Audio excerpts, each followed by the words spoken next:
Welcome to the GM's Corner, a Brewster Baseball Association podcast where we put general managers on the hot seat and try to steal all of their best secrets. Of course, you're not going to hear any of those best secrets because I edit them out to keep them for myself. All you're going to hear are the great entertaining moments. I'm Ron Collins, general manager of the Yellow Springs 9, and today I've got Tyler Simmons, who's the GM of the Jacksonville Hurricanes with me. And for those of you who don't know, I think Tyler and I came into the league at about the same time. Is that right, Tyler? Yeah, I think you came in about 2 or 3 years before me. And before we get started, I just want to say what you don't know is that I'm going to take all the things that I say and post them as a league feature so I can get a couple of extra points. Oh, that's playing dirty.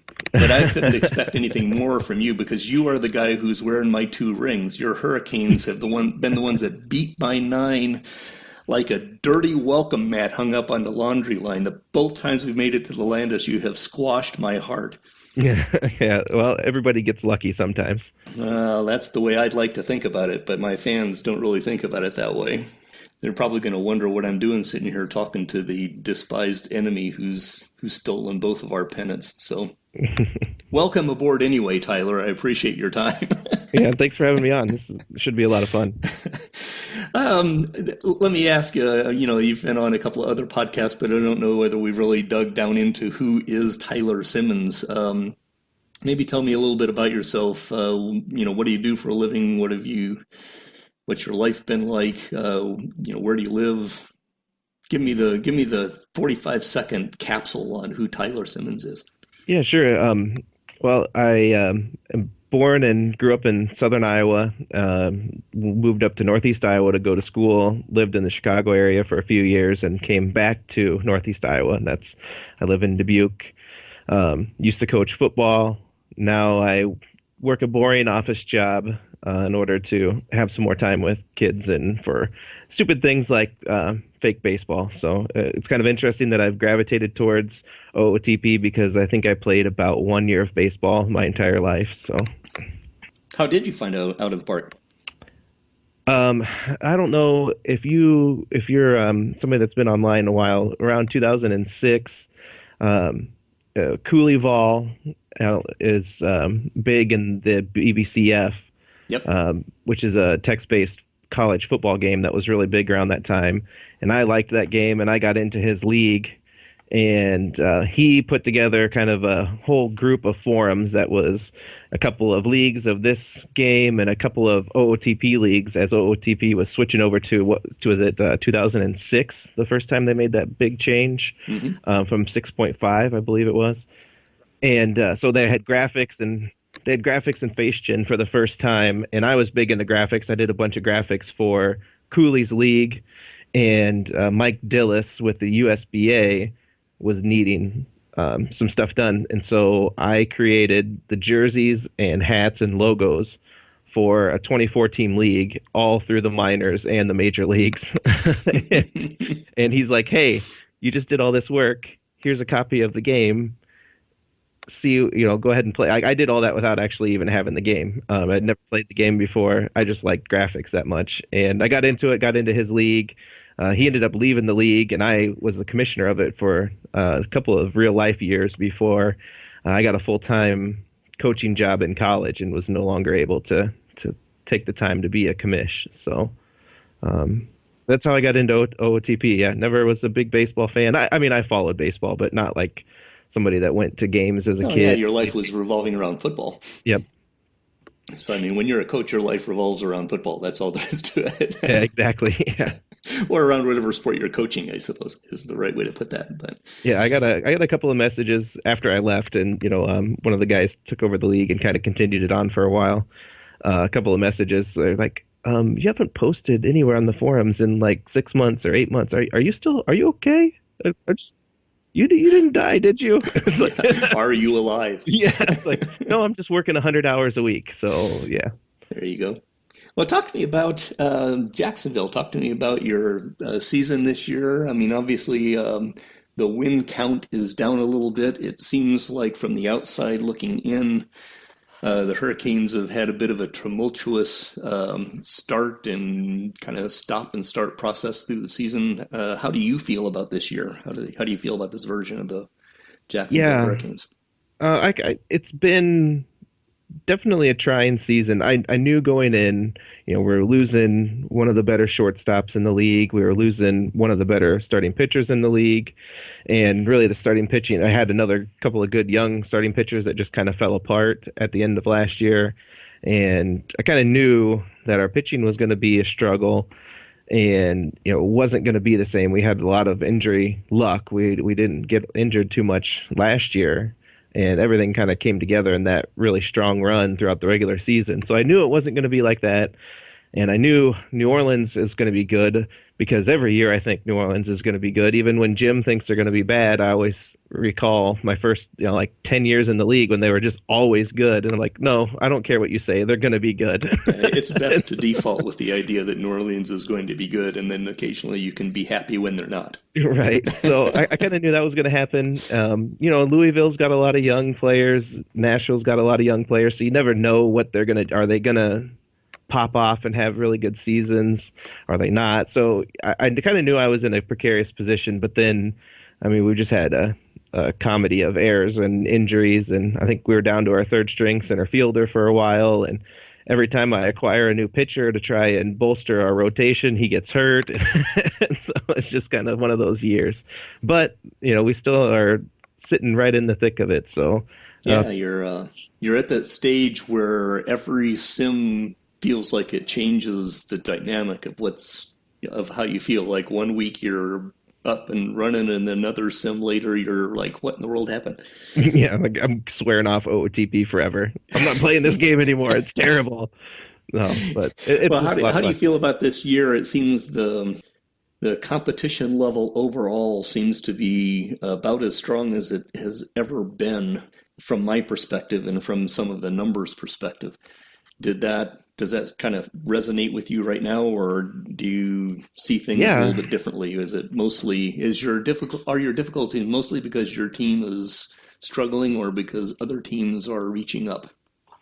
I think there's kind of a few things that are combining. I do think that the talent in the league overall, as far as GMs go, is kind of improved, and especially in our division, everybody just continues to get better and better. Brett's been really good. Louisville's got a fairly new general manager. So, everybody is getting a little bit better. You just look at like Edmonton and all across the league. I feel like we're getting stronger and stronger. It's kind of an impressive run of general managers. Sometimes you get a run where you get a string of guys that are kind of flaky and don't really pay attention, or when they brought that Collins and Simmons guy in. That was a flaky moment. Yeah, and Lane, all three of us at the same time, or about the same time. I think Ted was right around only a year or two before you too, but and then sometimes you get a really good stretch, and I think we got a really good stretch right now, and the ratings of the young players coming in are just better than what I had on Jacksonville.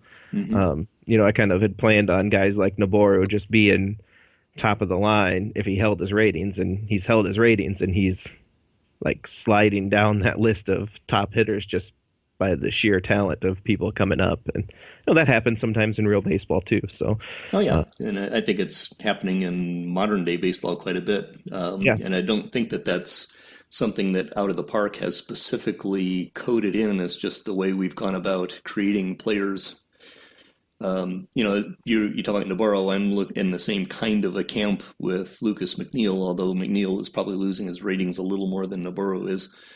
You see these guys who normally you'd think, what is Navarro, 31, 32? I can't remember what. I think he just turned 30. 30? Okay. Lucas McNeil just will turn 32 or turn 32. You think of them and you think, well, they ought to be able to play until they're 35, 36, 37.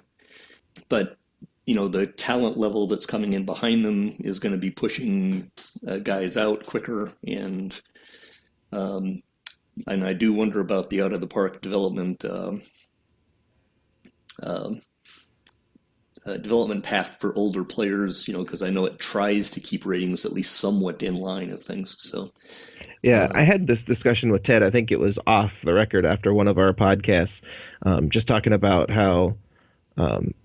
I think with all the guys being so much younger in the drafts where, they're not so much the last couple of years, but we had that run of guys that were like 14, 15, 16 years old.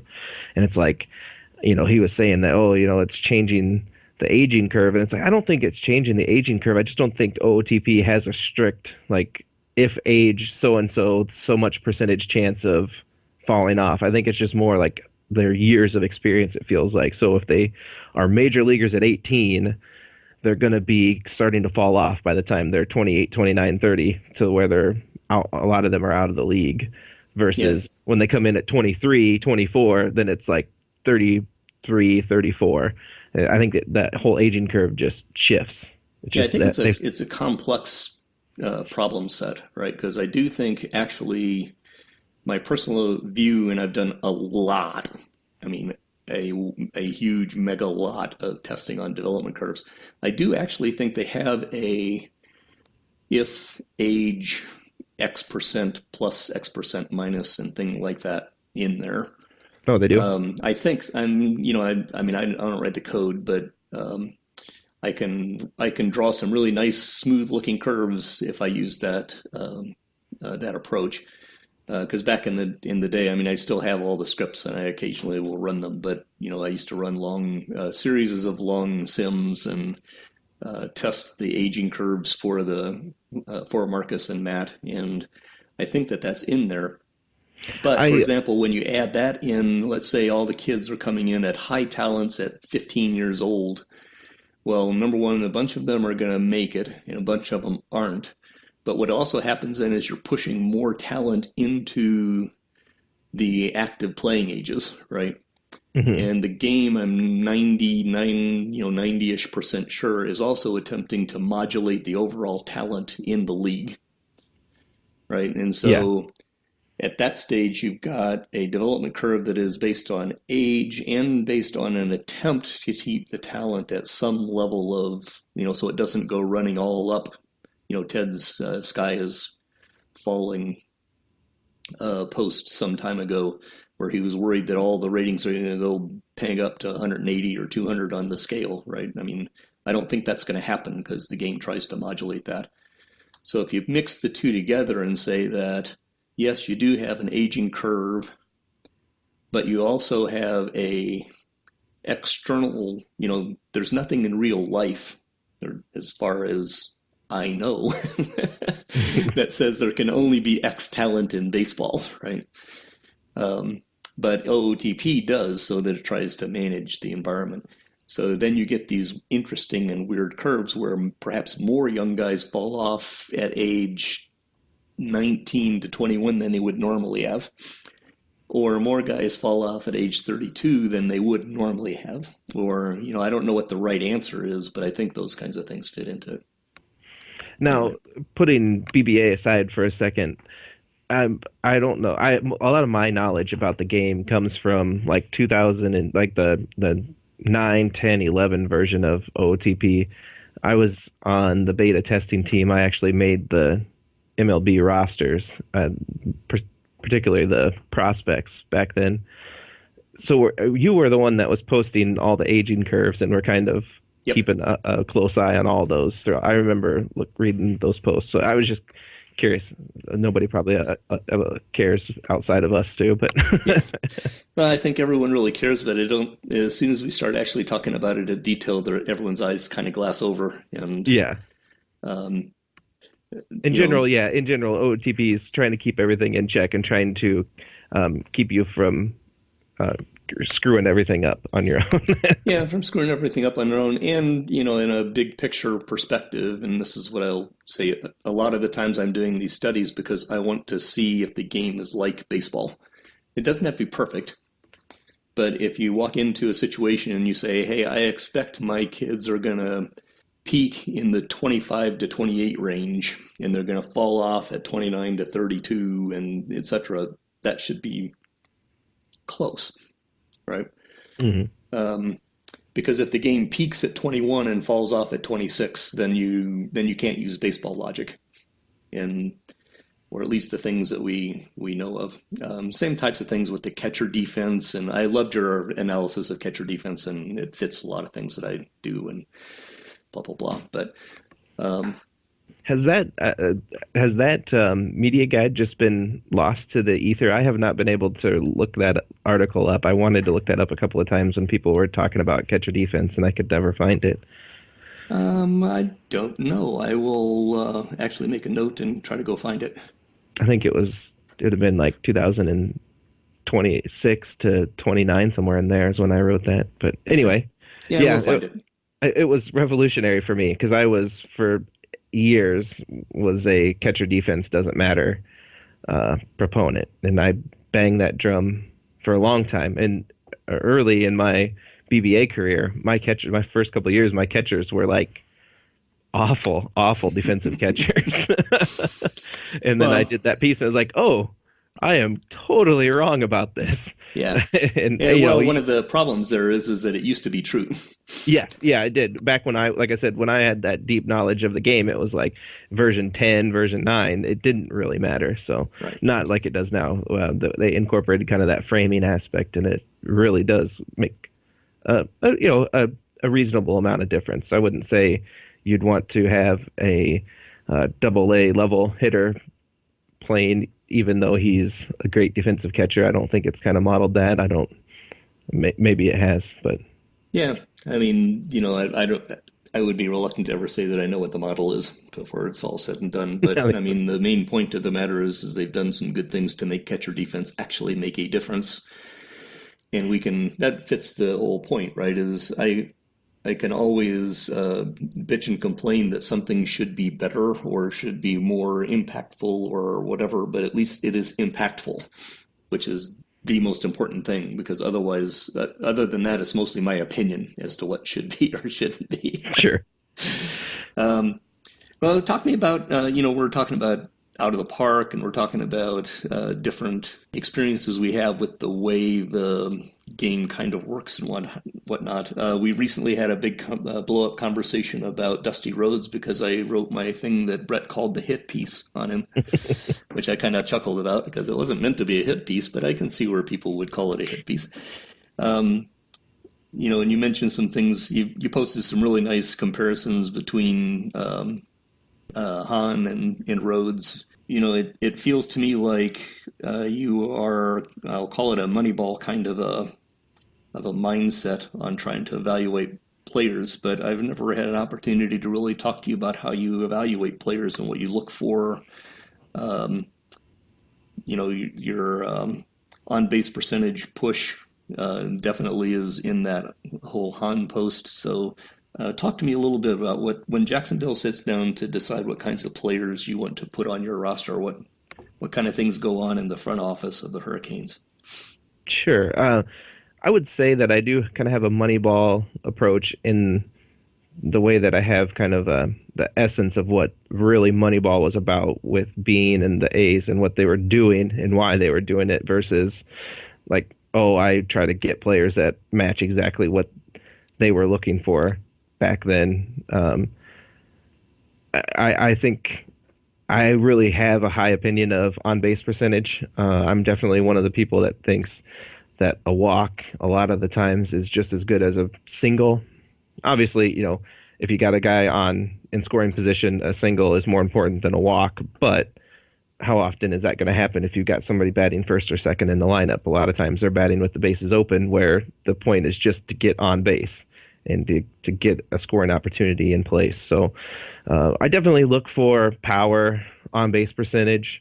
But really overall, I just kind of try to figure out what is a market inefficiency. Where's a player that I can pick up for less than he might be for less than the value he might provide. I'm not afraid to pick up guys that have low on-base percentage and high contact. I had Vicente Chavez for a long time in center field, and I had him because he was a good defensive center fielder that could get on base through singles. And when he got on base with a single, he could steal basically any base. So he was always a threat to get into scoring position, even if he only got a single.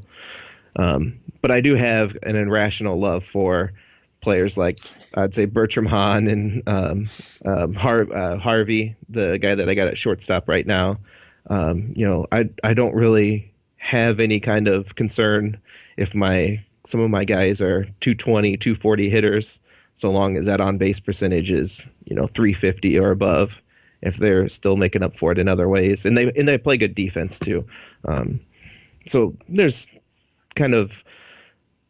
I kind of have a shotgun approach. I don't, some people are like, oh, I got to have guys with contact, and I will never have a guy with 4 contact or 5 contact. That's just not going to happen. Or I have to have guys with high power. We call those guys Fred. Yes. Yeah. Fred. Yeah. He's not, I've been in other leagues with people like that too, but yeah, Fred is definitely somebody that loves contact. And I'm not somebody that's like, oh, if he's got high on base, I'll always go after him. But, like if you're in the 5th round of a draft and it's like, oh, sort by eye, and we'll just kind of see what's out there. Oh, hey, there's a guy with 8 eye. I'll grab him because he's kind of an outlier and a high value to me at that point of the draft. Bertram Hahn was that kind of a guy. I kind of got myself in a pickle with a bad trade and had Chris Workman, who's a very good player, but was of no use to me because my team was awful. And I thought I was much better than I was, and adding one player did not make an awful team into suddenly a good team. And I had to kind of backpedal and get as much value as I could. And Hahn was somebody that was kind of a little bit old for his development and, low contact. So he wasn't somebody that people really were interested in. So he was kind of a big piece of that trade, and he's been a great performer.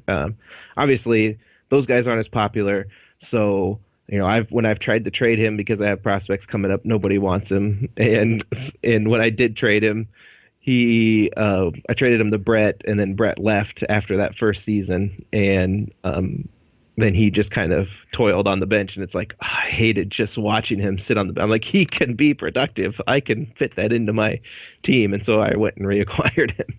Yeah, I think that was the whole Joe thing, but that's another can of worms. When you mentioned that you said at one point there that you thought you were better than you were, what did you mean by that? How did you? Why did you assess yourself as being strong, and what was it that fell apart? Yeah, I would say I was still new to the league. I took over just an awful team. Like I think you did with Yellow Springs and Steven did with Long Beach at the time, Tucson. And I had turned an awful team. I'd picked up a couple of veterans for cheap, and we had a hot start to the season, and we did okay and, tailed off like I expected and didn't make the playoffs. And the next year I was looking at my talent, and I'm like, this team is so much more talented than it was a year and a half ago. And I think if I get 1 or 2 more players, this team is going to be right in the mix of the playoffs. And the other thing that kind of hurt me was our division at the time was really bad. The year before, that was the year that Brooklyn, that Allen won with Brooklyn when they were like 500 and they won the division. And I was like, Brooklyn, I can catch them if I just get 1 or 2 more players. And I got those 1 or 2 more players, and all those good things, all those good breaks that happened the year before completely flipped. And we were just worse than we were the year before, even though we were more talented, which happens all the time. And here I am with like a 70-win team, and I just traded away a couple of my good prospects for a guy that, now that I'm looking at it, will probably be like 30, 31 by the time we're going to be good. It's like, uh-oh. And so we kind of had to backpedal. But so you then decided to go to Plan B and create one of the most stable and strongest organizations in the league. That was a good plan, Tyler. That one seemed to work pretty well. It's just one of those things where you're going to make bad moves, and the biggest thing is to just, if you're paying attention and consistently trying to make your team better all throughout, the depth of your team, I think is the most important thing, while also paying attention to the financials. And you can spend here and there, but just making sure that you're not overspending long term, that you're not going to end up putting yourself into a place where you can't sign players and you can't afford the money that you've been spending in international free agency or the draft or whatever. I think I've kind of am similar to you in that I really my ideal roster would have a AAA team that is completely filled of guys that are too good for AAA, but probably aren't good enough to really be on a lot of major league rosters, because one or two of those guys are going to have a good year if you have to use them. And if you kind of cycle through them, you're going to find that one guy that will be able to add value to your team for the league minimum. Oh, yeah. So I always like to grab a bunch of the oldies. My AAA is always, full of guys that are well over 30 years old and have been out of the BBA for years, and just kind of hoping to strike one of them every season. So, if you scan through my AAAs in particular, I almost go all the way up into the major leagues in that sense. I just like players that really don't have holes. The classic Dusty Rhodes player with the big spike in contact and big spike in avoid K. I mean, those are interesting players, but Dusty's got holes, and which is what ends up causing him to be less overall valuable, right? And I plugged in my own guys there, Rob Thomas and Andy McKinney, I think I chose, but there were a couple others. Neither one of them have any big super blue bars that cause people to go, oh my God, these guys are great. But Thomas only has one hole, and that is he strikes out a little too much. McKinney doesn't have any holes. He's just able to do everything, right, before it's all said and done, especially as long as he's hitting against right-handed pitching, both of them in that case. And so they become big, valuable players in the sense that you can plug them in. And, Thomas's year is a fantastic year, for example, for that, because for the first 2 months he was horrific. He didn't do anything to help me at all. And I even was attempting to trade him. Of course, nobody wanted him. Like you said, you get players like that and nobody want them. But the last 2 months, he's just carried the team. And nobody pays attention to him. Right, because he doesn't have those big garish blue bars. But yeah, I'm always a sucker for players like that. Even if they're not, guys that just do everything okay, if there's something about them that makes them worth playing. Like Han. Han has plenty of holes in his game. He strikes out a lot. He doesn't make a lot of contact. He can't play defense, so he has to be a DH. All that kind of stuff. But he hits doubles, he hits home runs, and he gets on base. So that makes him valuable enough to play. So there's guys like that all the time. Well, that makes him valuable to play for Jacksonville. What's that? And here's what I'm going to throw to you, and you tell me whether you feel like I'm reading this right? Jacksonville, when I look at your rosters, right, you have these cohesive rosters of guys who can really play. And so what you can do then is you can afford a guy or two that is going to go into a funk for a month, right? Because you know that some point of the season, it's like Yasiel Puig. At some point of the season, Yasiel Puig is going to go on about a 3-week tear, and he's going to be worth all his money for that 3 weeks, right? Now he's going to suck at different times. And if your team is waiting on Yasiel Puig to be the leader, you're in trouble. Right? So put him on a team, put Han on a team where he can go in and suffer his hole, which is kind of like Thomas did, right? He suffered a hole for April and May. But he's going to end up eventually, sometime in the season, Han is going to end up carrying you, right? Is that fair? Yeah, I think that is. I do think that's kind of what I look for. I try to have guys, just like you said, that all of your guys that are not your star players are still capable players. Like William Hardy, the shortstop that I was talking about, I couldn't think of his name. Early in the season, he was like our second best offensive player. And if you were to look at his ratings, you would say that guy is a terrible hitter. He should never be hitting.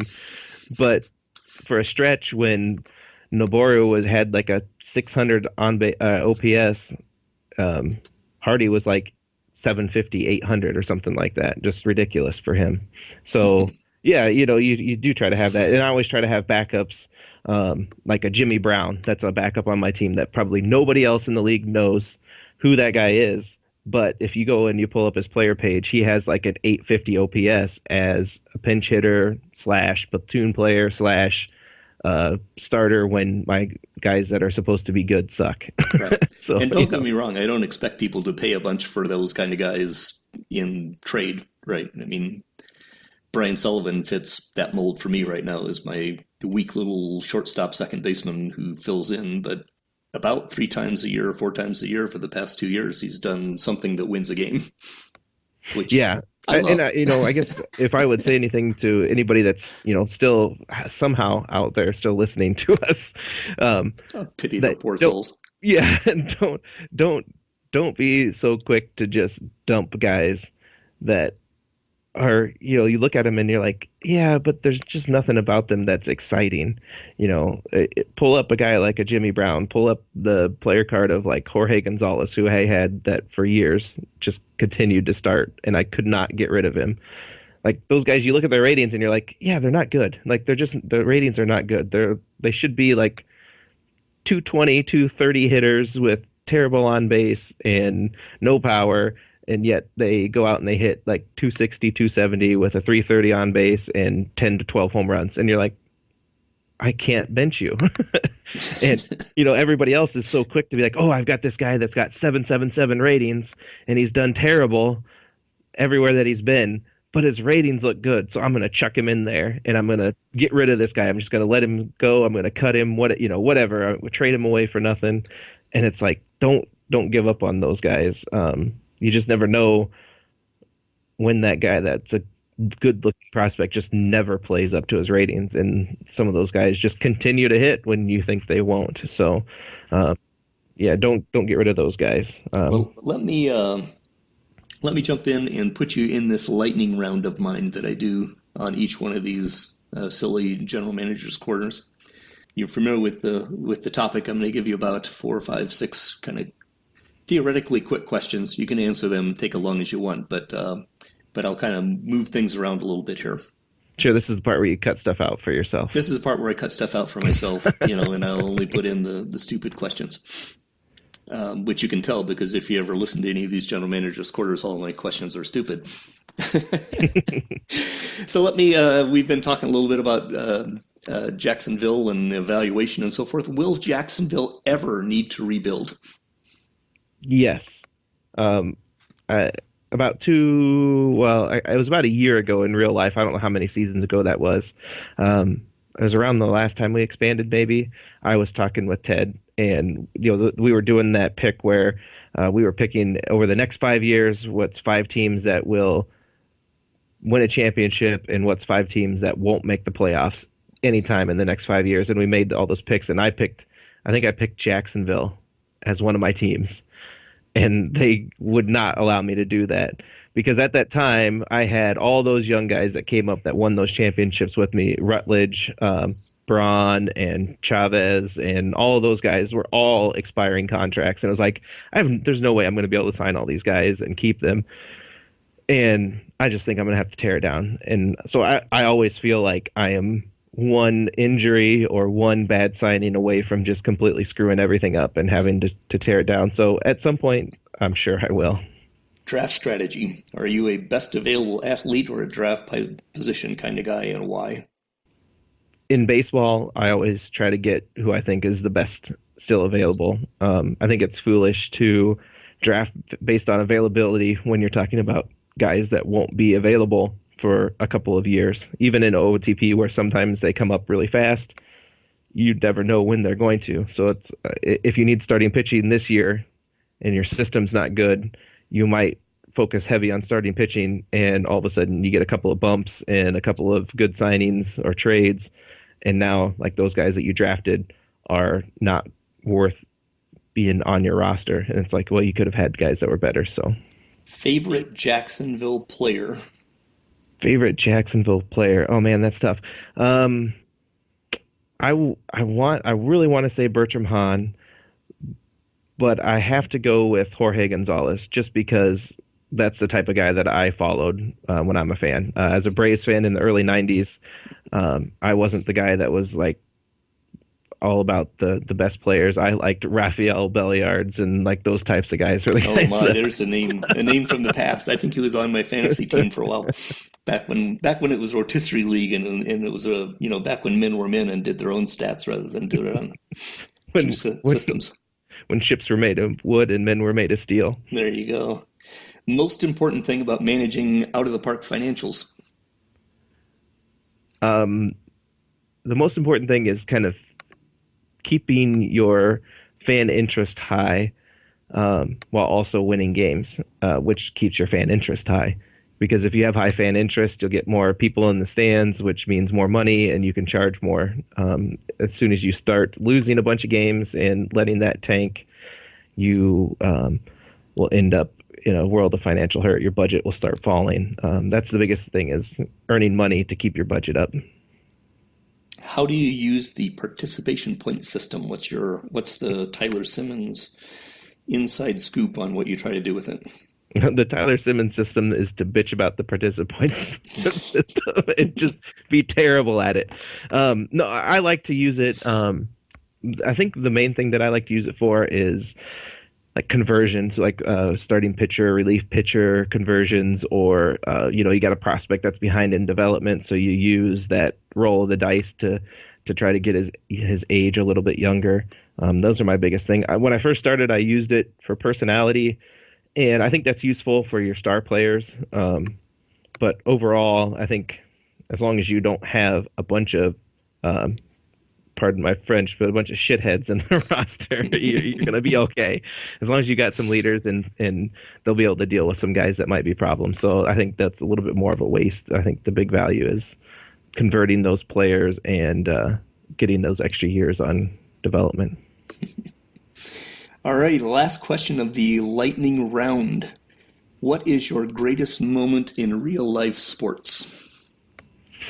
The greatest moment in real life sports was when I was a coach. We won our Division III college football coach. We won our conference for the second time as a coach, and all three of my starting linebackers ended up earning all conference nominations. And I thought that I did a very good job of bonding with those guys. I still talk with those guys. And that was a lot of fun winning that game. Do you have a particular on the field memory of that particular game? My biggest memory is, so I was in the booth. I was always one of the guys up in the booth, giving personnel and reminding our coordinator of tendencies and things like that as different plays were coming up and situations, and kind of keeping him abreast on all that stuff. And he was also up in the booth, so he could see when he was calling plays. And we got up by we were up by a couple of scores, and they scored, and we blocked the extra point and returned it for 2 points. And so it was a 3-point swing that put us back up by 3 scores. And I went bananas in the booth. I was like jumping up. It was my guy that blocked the kick and recovered it and returned it for a touchdown, or 2 points. And so I was going nuts. I'm jumping up and down and I'm screaming. And the defensive coordinator's like, calm down. It's not over yet. It's like, there's like 5 minutes left in the game and we're up by 3 scores. It's like, it's over. but yeah. I bet you'd be fun to watch a football game with. That would be, it depends on how much you enjoy football and the nuances of football. If you want to know kind of the ins and outs in football and you're okay with that, I've been told that I'm extremely fun to watch a game with. If you're like my wife and you just want to watch a game to have fun, then you don't like watching a game with me so much. A lot of my friends aren't big into football, that I've kind of come to know since I got out of coaching. And every time I watch a game with them, like when I get done, they're like, that is so cool. Like, I just really enjoy watching a game with you. Every time I watch a game with my wife leaves the room. Yeah, I'm sure I would enjoy it. I'm a guy who likes to know how things work. That's actually, I grew up as a engineer. I was a engineering major in school and so forth, and I quickly determined that I was only an average engineer, because once I figured out how something worked, I was no longer really that interested in it. But I could spend as many months or hours or whatever it took to actually figure something out and to see it work. And the thing that I love the most about sports and baseball, and you get the flavor from some of the stupid things I do on the board, is you almost can't figure it out. I mean, even when you figure it out, you can't figure it out because things change. So yeah, this is no longer lightning round, but a little more personal about me. What I'm doing as a part-time gig, I break down film of college and pro games for a site called profootballfocus.com. Oh, cool. And trying to get back into that side of it where I can work from home and like review film and grade players and break down film. But I don't have to recruit and I don't have to go on the road and all that kind of stuff. But so yeah, that like the nuance and the like all of the ins and outs of how football works is deeply fascinating to me, which is I think why I like OOTP too, because I don't play MLB The Show, I don't play Madden, I play BBCF and OOTP because I don't know, I like the fine detail more. Yeah, I mean, I don't want to play a game that requires my lightning quick reflexes to be what makes a difference, right? Yeah. But anyway, yeah, I think that's interesting. Do you have expectation that when your kids get older, you get back into football? Possibly. I don't know. I think I want to stay out of it more than anything. When I was in school, my dad was really big into he was a really big football player. He was a Division I prospect that got terrible grades and didn't make the grade and had to go JUCO and then got hurt in a Division II school, and kind of so he was always like, stay in school, all this kind of stuff, but also like, your coach is dumb, he doesn't know what he's talking about. And in fairness, my coach wasn't very good in high school, but as I became a coach, I kind of see the other side of that, where even if your coach isn't very good, if you're being told something different on the side, it is detrimental to the overall process. So I don't know how much I'll get involved. I'll probably try not to, and will hopelessly get involved, will be my guess. Well, there you go. Well, let me pull us back into the BBA a little bit as we come toward the end here. I know you have been in 3 or 4 or 5 other out of the park leagues, and I've been in several other bigger leagues. You talked about Cooleyville, actually. One of the leagues I was in had a interesting relationship with Cooleyville, and he even came in and played with us for a while. But we were at each other's not throats. That's not the right. We didn't see eye to eye quite a bit within the foul, right? Or as Shaw says it, the FOBL. I was told that it's the FOBL, but it's the foul as far as I'm concerned. I'm interested in how you view the BBA versus some of the other big leagues you've been in, because we've both been in big leagues. I have ideas and thoughts that I've sometimes talked about, but since I have your ear right now, what are your perspectives about who we are here in the BBA and how we relate to other environments you've been in? Yeah, I would say it's definitely more slants more towards the more hardcore tech sim player, just because of that requirement for participation, that it makes sure that you're not just coasting through. It's very difficult to be successful in this league at all if you're coasting through, but even if you are, eventually you're going to get booted because you're just not participating in. So the board participation, I think, is been pretty high compared to any of the other leagues that I've been in, right up there at the top of any of them. I've been in some other leagues too, like the league that I picked up as a commissioner for a couple of years recently. Is definitely a lot more of a relaxed league. It's kind of, guys don't post nearly as often on the forums. They do a little bit in Slack, but it's definitely a smaller league, fewer teams. The BBA is a lot more intense, I guess, if a stats-based game can be intense. But it's just kind of, there's a lot more competition.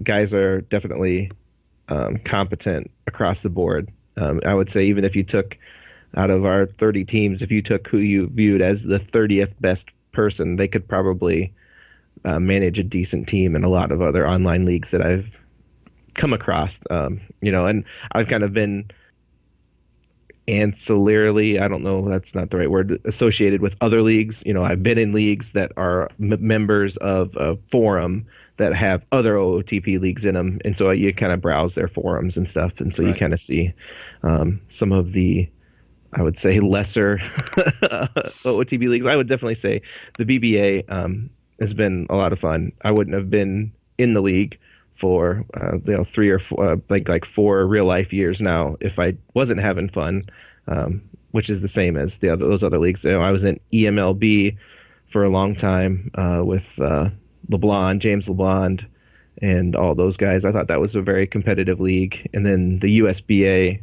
was kind of one of the more it was somewhat competitive, but I think it was definitely a lot of haves and have-nots. I'm drawing a blank. The former Montreal GM, I believe it was John. Is that John? Yeah. Was in that league. He had a team in my division in that league. So, but yeah. How do you compare call it the worldview, the fictional aspect of this league versus some others that you've been in? And by that I mean, for example, I've been in the Fable, I've been in the PIBA, I was in another couple. And the PIBA is very heavily, deeply steeped in lots of fiction. It's almost more a fiction league than it is a out of the park league, but that's not really true either. The Fable was competitive with a bit of an attitude, right? And sometimes it was heavy in fiction, sometimes not, right? And I have a picture of where I put the BBA in that. I'm interested in your experience with some of those other leagues. I would say the BBA is very OOTP focused with that fictional slant to it. I was in the PIBA for a hot minute, so it doesn't surprise me that you were in there for a while, because that's definitely more the style of like really building almost like a MMORPG. Like all of these guys are real and like having like a whole world based off of these players. Some of the people in the BBA do a really good job at that. Some of them are like me and don't. But so I would say the BBA is a little bit behind that, but that is a good thing to me. I mean, that kind of caters more towards what I like, where it's okay for you to geek out and post some of that stuff. Everybody gets a kick out of it, whether it's good, bad, or indifferent. So I do like that. So that is nice. There's times when I've been in other leagues where it's like you're just constantly trying to post to get conversation going, and it's like you will spend like half an hour making the draft review or some kind of thing about the whole league where you've like gone into detail and looked at all this stuff, and then you'll post it, and like 5 days later one person's replied, and you're kind of looking at it like, is anybody reading this? Am I just like speaking out into the ether? And there you go. But well, you mentioned you wouldn't be in there for what, 5 years, or how has it been? 5 years?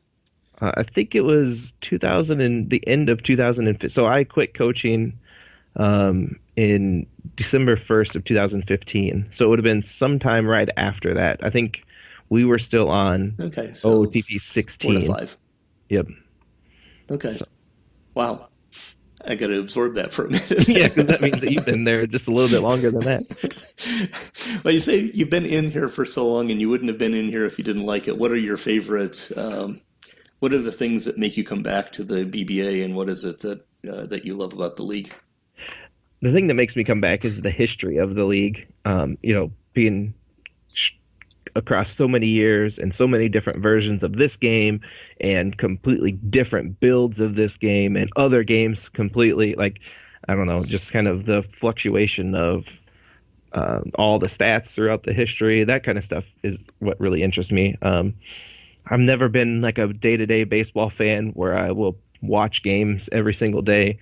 But I definitely am somebody that will like look at the stats and look at the historical stats and different league leaders and weird kind of combinations. I love the Effectively Wild podcast where they just like go off on random tangents and sometimes don't even really talk much about current baseball. So I like that part of the BBA, all the history that's there that can be combed through.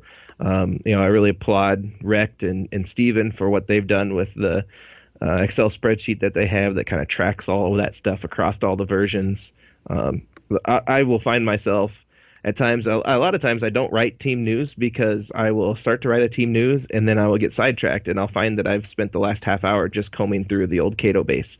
And it's like, yeah, I've got to go do something in real life now. And I just wrote a sentence. And it's like, so I really enjoy that. I do that in any league that I've been in.